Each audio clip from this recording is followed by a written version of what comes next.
ઇફકોના chairman Dilip સંઘાણીએ સ્પષ્ટપણે જણાવ્યું હતું કે ગેસની આ સમસ્યા સ્થાનિક નથી, પરંતુ આંતરરાષ્ટ્રીય સ્તરે ચાલી રહેલા યુદ્ધની પરિસ્થિતિના કારણે ઊભી થઈ છે. સમુદ્રી માર્ગો પ્રભાવિત થતાં સપ્લાય ચેઇન ઉપર તેની સીધી અસર પડી છે, જેના કારણે માત્ર ગુજરાત જ નહીં પરંતુ સમગ્ર દેશમાં આ સ્થિતિ જોવા મળી રહી છે. આજે the southern Gujarat chamber of commerce and industries દ્વારા સુરતના સરસાણા સ્થિત પ્લેટિનમ હોલ SIECC ખાતે કોઓપરેટિવ કોન્ક્લેવ 26 કાર્યક્રમ યોજાયો હતો. સહકારી ઇકોસિસ્ટમને વધુ મજબૂત બનાવવાના ઉદ્દેશ્ય સાથે આયોજિત આ કાર્યક્રમમાં મુખ્ય અતિથિ તરીકે ઇફકો અને NCUIના ચેરમેન દિલીપ સંઘાણી ઉપસ્થિત રહ્યા હતા. અહીં ગેસના વિતરણ અંગે સરકારી નીતિની સ્પષ્ટતા કરતા સંઘાણીએ જણાવ્યું હતું કે સરકાર પાસે જે સ્ટોક ઉપલબ્ધ છે તેમાં ઘરેલું ગેસને પ્રથમ પ્રાથમિકતા આપવામાં આવી છે. કોઈપણ સંજોગોમાં લોકોના રસોડામાં રસોઈ ગેસ બંધ ન થવો જોઈએ. હોસ્પિટલો અને જીવન જરૂરી સેવાઓને પહેલા ગેસ મળે તેવા લોકહિતના નિર્ણયો લેવામાં આવ્યા છે. કોમર્શિયલ ગેસ સિલિન્ડર ન મળતા નાના વેપારીઓની મુશ્કેલી અંગે પૂછવામાં આવતા તેમણે જણાવ્યું હતું કે કોમર્શિયલ શબ્દ જ તેની શ્રેણી સ્પષ્ટ કરે છે. આપણે નક્કી કરવાનું છે કે વેપાર બંધ રહે તે વધુ ગંભીર છે કે રસોડું બંધ રહે તે. સરકારે રસોડાને પ્રાથમિકતા આપી છે, જે આવકારદાયક પગલું છે.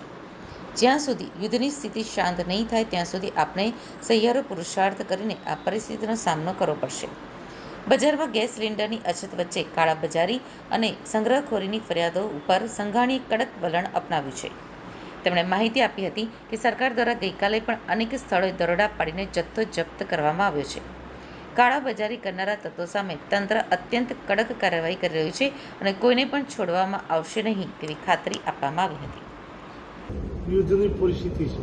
ખાડીઓમાંથી જે સમુદ્ર વાપે આવતી માત્ર ગેસ જ નહીં, બાકીના ડીઝલ ઓઇલથી માંડીને ફર્ટિલાઇઝરની રો મટીરિયલ અને ત્યાર મટીરિયલ આવવામાં જે તકલીફો પડી રહી છે ત્યારે સાવધાનીપૂર્વક શિસ્તબદ્ધ રીતે સમગ્ર જનતાએ, ઉદ્યોગોએ સરકારના માર્ગદર્શન પ્રમાણે એ રીતે વર્તવું જોઈશે, જેથી કરીને ઓછામાં ઓછી અગવડતા આપણને પડે. 25% દક્ષિણ ગુજરાતની હોટલોને અસર થઈ છે ગેસના કારણે. માત્ર દક્ષિણ ગુજરાતની હોટલોને અસર થઈ છે એવું નથી. દેશભરમાં જે રીતે ગેસનો પુરવઠો આવતો અને જે મર્યાદિત છે એને ધ્યાનમાં રાખીને ફર્ટિલાઇઝર ઉદ્યોગ ઉપર પણ અસર આવી છે અને ત્યાં પણ ફર્ટિલાઇઝરના પ્લાન્ટ જે ગતિથી કરતા એમાં પણ ગતિ ધીમી. સાહેબ, શું લાગે છે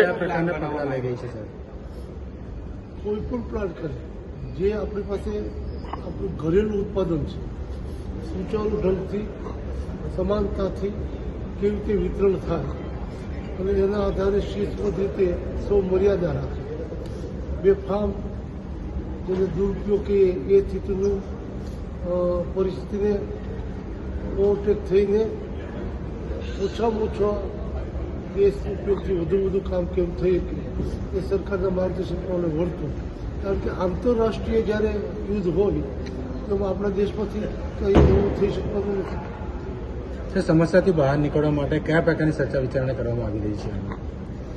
આંતરરાષ્ટ્રીય યુદ્ધ છે, એમાં ભારતમાંથી આપણે ગમે એટલું વિચારીએ, ગમે એટલા વિચારો વ્યક્ત કરીએ, એની અસર તો આંતરરાષ્ટ્રીય કક્ષાએ જે નિર્ણયો થશે એની અસરો સાર્વત્રિક જે પડતી છે એ અસરો આપણે પણ પડશે. પણ સર, ધીરે ધીરે સમસ્યા વધી રહી છે.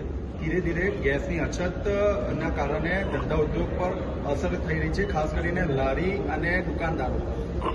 ત્યારે આંતરરાષ્ટ્રીય કક્ષાએથી જે આવતી વસ્તુઓ નહીં આવે તો એ સમસ્યાને આપણે કેવી રીતે ઓવરટેક થવું એ સૌ શિસ્ત વધારે સરકારના માર્ગદર્શન પ્રમાણે વર્તીશું